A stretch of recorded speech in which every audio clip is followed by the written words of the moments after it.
Hey there, I want to show you how I clean my V5 spacer without cracking it with a torch. So I basically have some kind of thing to hold it. You can use pliers, tweezers, whatever. These are kind of nice. I don't know what they're called, reverse tweezers or something. There's hair on there. Anyway, this isn't terribly dirty, so I don't normally clean it, but I just wanted to show a video on how I do it without cracking it. So keep this on the lowest setting possible, and I am just gonna twirl it around a little and get it warm slowly. I'm not like concentrating on one area where it's brown and stuff. I'm just trying to get the whole thing up to temperature first, and as it's doing that, it's just getting a lot hotter and it's getting a lot uglier. You can see it's getting really black because my oils, I never char my bowl to the point to where my spacer's getting black. It's kind of just a light brown. But if you're getting stuff like that, you're kind of burning your concentrates hot. Lower your settings. So there's probably going to be some stuff burning off of these tweezers too.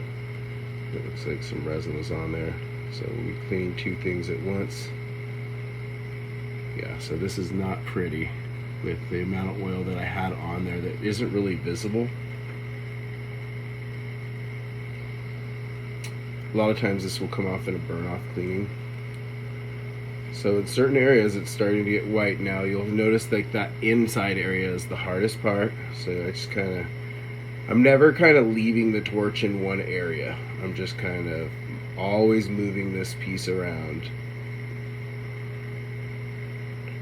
And I'm doing whatever it takes I'm going to keep doing it, whatever it takes to get this thing clean. I just smoked a bowl, so I'm kind of high. And I have a cold right now, so I'm plugged up.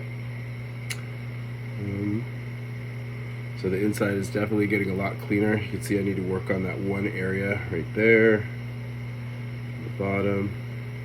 And my piece is somewhat glowing, you know. Here we go. See some little charring on the bottom, a little more right there, but overall I'm pretty happy with it. So I'm going to turn this torch off. It'll still keep getting clean as it's this hot. Now where do I set this thing? I like my little black jars. I'll just go ahead and like set that right there. Boom. Usually just drop it in there, or I can just leave it on this thing. And once it's cool, I'm going to install my donut back on, and I'll have my clean spacer. Hope you're having a good day. Thanks.